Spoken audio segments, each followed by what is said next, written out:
Not even 5 episodes later, and we're already talking about a Dragon Ball game again, huh? This series has a goddamn hold over me, I swear. But really, though, Dragon Ball, over its very long lifespan, has had dozens upon dozens of games. From action games to fighting games to. I wonder if they've had a party game. I'm actually not sure. We'll say that just because it sounds good. To party games.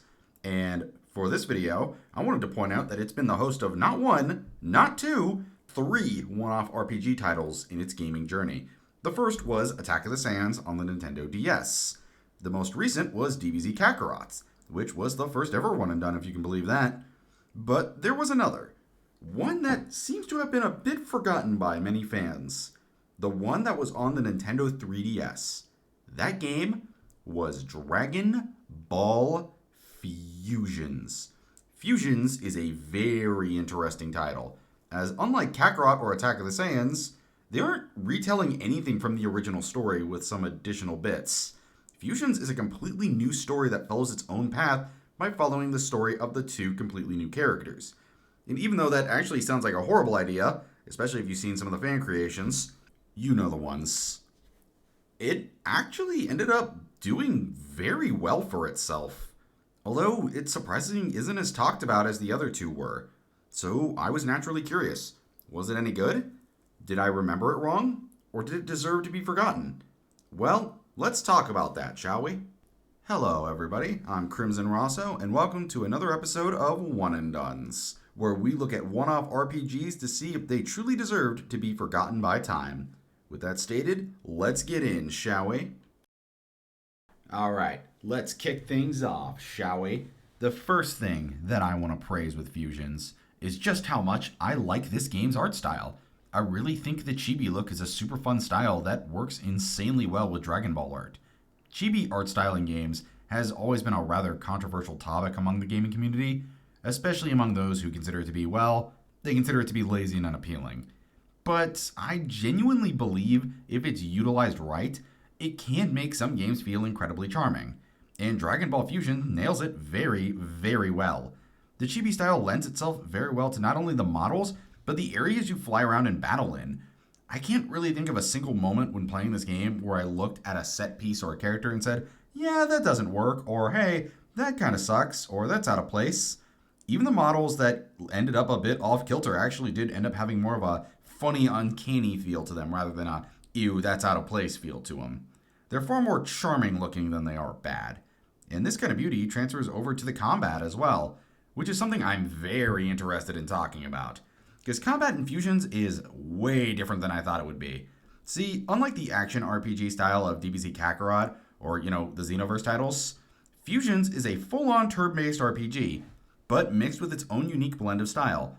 You fight in 5-on-5 team battles in the sky with the options of normal close-range attacks, mid-range key attacks, and special moves to damage your opponent.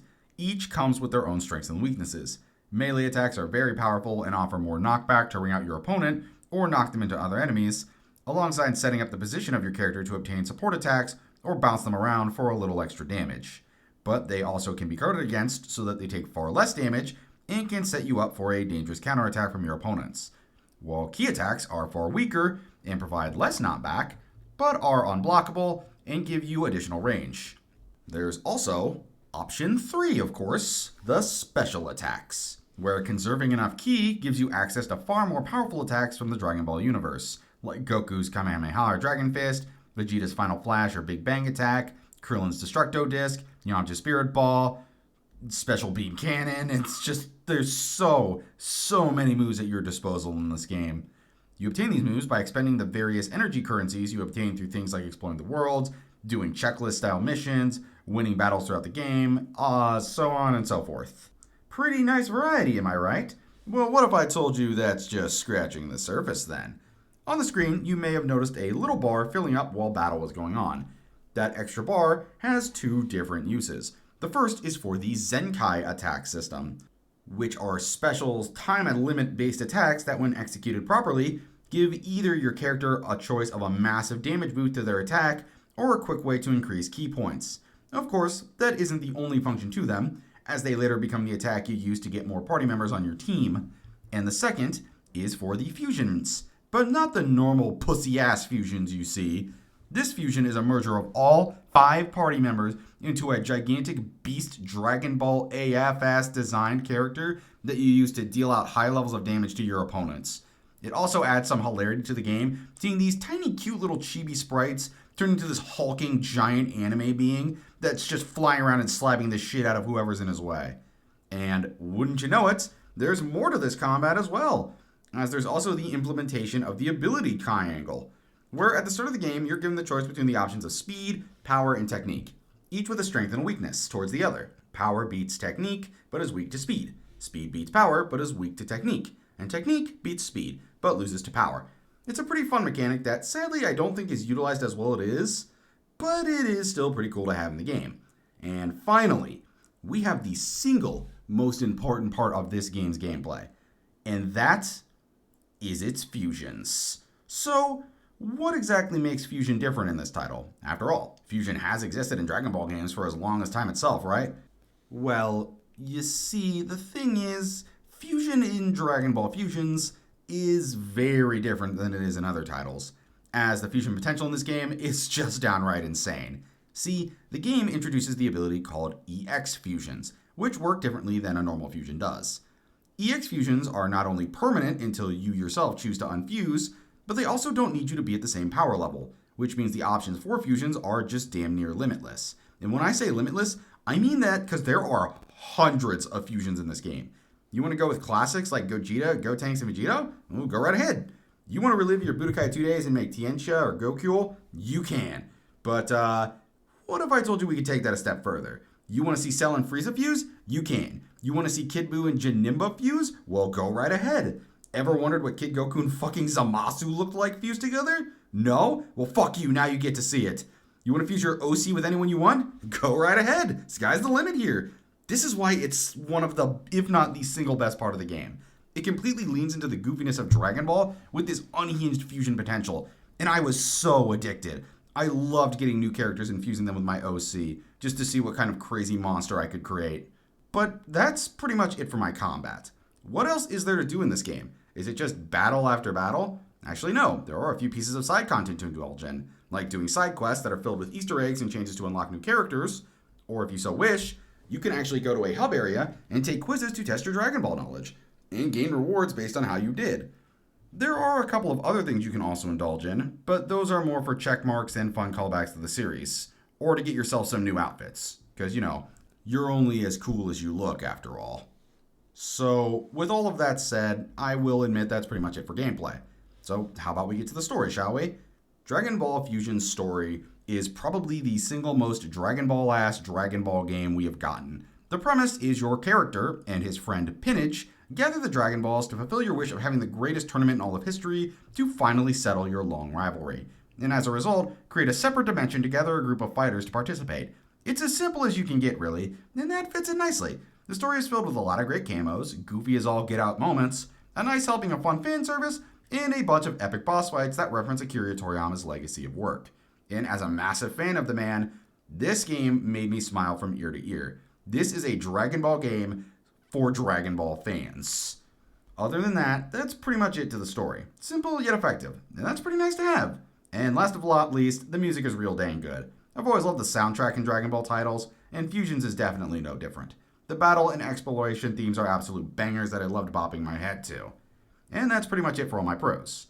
So now I think it's time we moved on to cons now, shall we? So, now that we've gone and covered the basis for what makes Dragon Ball Fusion such a good game and what it does right, let's get into exactly what I think this game does wrong. First and foremost, let me talk about my minor issues with the combat. I still think it's fantastic, it's fun, has a lot of variety, and looks great, but it comes packaged with a few issues. For one, the weakness triangle just kind of becomes irrelevant towards the late game. At the start, it's definitely something you need to look out for, especially during a bunch of early boss battles. But once you reach late game and have access to things like stronger supers, more EX fusions, higher level Zenkai attacks, A and S rank characters, and of course the 5-person fusion, you kinda just slaughter everything in your path without any sort of rhyme or reason whatsoever. The entire triangle is basically turned into an arbitrary feature as a result of how much you're given to work with, which, honestly, kinda sucks. because the triangle is a pretty fun mechanic to utilize when it's done right.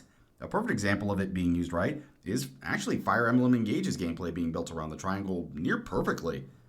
Outside of the weapon triangle stuff, I don't have any other issues with combat though. But there are other problems I have with the game. For one, its story. Now, the story it's fine. That doesn't mean it doesn't have issues though. For one, it's very predictable. At first, you assume with all the OC characters they would make an OC main villain for the game. But no, Cell and Frieza each enter the story, and once they're there, you put 2 to 2 together pretty fast and learn they're going to somehow join Pinage and trick him. Look, I like Cell and Frieza. They're some of my favorite villains of all time. But, I kind of wish that they would have made an OC villain for this game instead of relying on existing ones.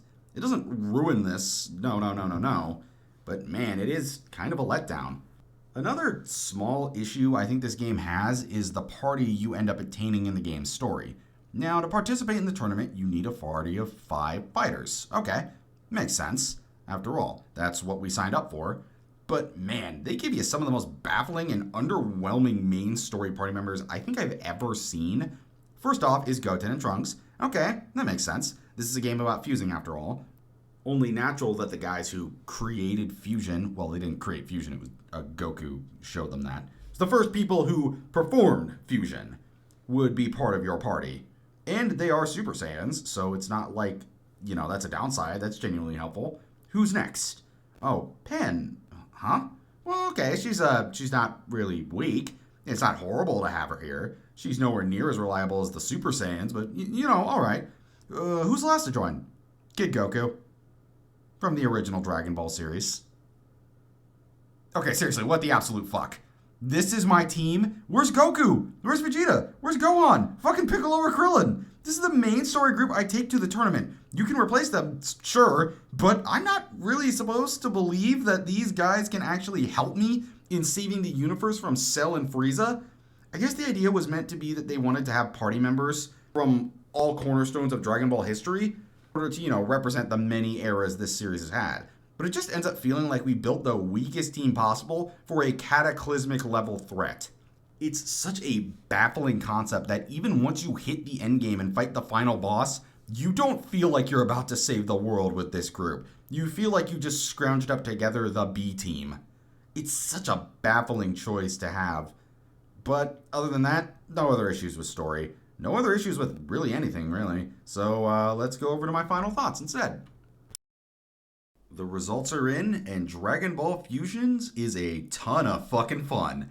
It doesn't do everything perfectly, sure, but what it does execute, I think it executes it quite well, and it's a great journey any Dragon Ball fan should take.